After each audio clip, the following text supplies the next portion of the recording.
அனைவருக்கும் வணக்கம். சற்று முன் வெளியான முக்கிய அறிவிப்பின்படி தமிழகம் முழுவதும் இன்று வெளியாகியுள்ள முக்கியமான புதிய 10 அறிவிப்புகள் என்னென்ன என்பதை இவ்வீடியோவில் விரிவாக காணலாம்.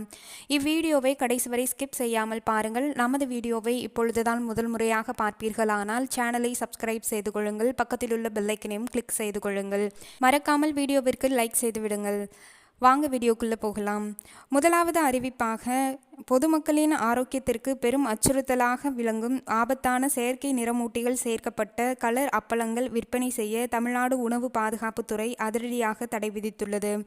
கடைகள், சந்தைகள் மற்றும் சுற்றுலா தலங்களில் கண்ணை கவர் வண்ணங்களில் விற்கப்படும் இந்த அப்பளங்களை தவிர்க்குமாறு அதிகாரிகள் எச்சரித்துள்ளனர். அடுத்த அறிவிப்பாக தமிழ்நாட்டு பெண்களுக்கு அனைத்து அரசு பேருந்துகளிலும் இலவச பயண திட்டத்தை விரிவுபடுத்துவது குறித்த பணிகளை தமிழக அரசு முடிவு செய்துள்ளது. தற்போது சாதாரண கட்டண அரசு பேருந்துகளில் மட்டும் நடைமுறையில் உள்ள இந்த இலவச பயண வசதியை எக்ஸ்பிரஸ், டீலக்ஸ் மற்றும் நெடுந்தூர பேருந்துகள் உள்ளிட்ட அனைத்து அரசு பேருந்துகளுக்கும் விரைவுபடுத்த தமிழக அரசு திட்டமிட்டுள்ளது. அடுத்த அறிவிப்பாக தமிழகத்தில் நாளை அதிகபட்ச வெப்பநிலை ஓரிரு இடங்களில் வழக்கத்தை விட 7 டிகிரி ஃபாரன்ஹீட் வரை அதிகமாக இருக்கக்கூடும். ராணிப்பேட்டை, வேலூர், திருப்பத்தூர், தருமபுரி, கிருஷ்ணகிரி, சேலம், நாமக்கல், கரூர், ஈரோடு, திண்டுக்கல், மதுரை, விருதுநகர் ஆகிய மாவட்டங்களிலும், தூத்துக்குடி மாவட்டத்தின் சமவெளி பகுதிகள், நெல்லை மாவட்டத்தின் சமவெளி பகுதிகள் மற்றும் அதனை ஒட்டிய தென்காசி மாவட்டத்தில் ஓரிரு இடங்களில் வெப்ப அலை வீசக்கூடும் என வானிலை அமைப்பு தெரிவித்துள்ளது.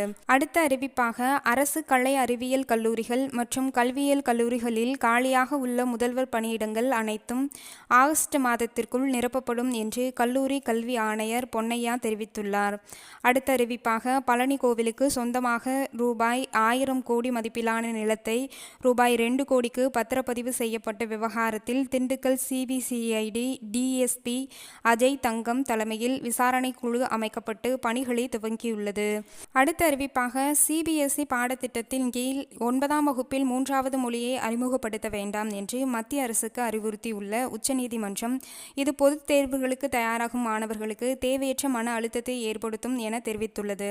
அடுத்த அறிவிப்பாக சென்னை மற்றும் ஆந்திர பிரதேச மீனவர்களிடையே கடலில் மீன் பிடிப்பதில் ஏற்பட்டுள்ள பிரச்சனைகளை தீர்த்து மீனவர்கள் சுமூகமாக மீன் பிடிப்பதில் ஈடுபடுவதற்கான நடவடிக்கைகளை தமிழக அரசு மேற்கொண்டு வருவதாக மீன்வளத்துறை தெரிவித்துள்ளது.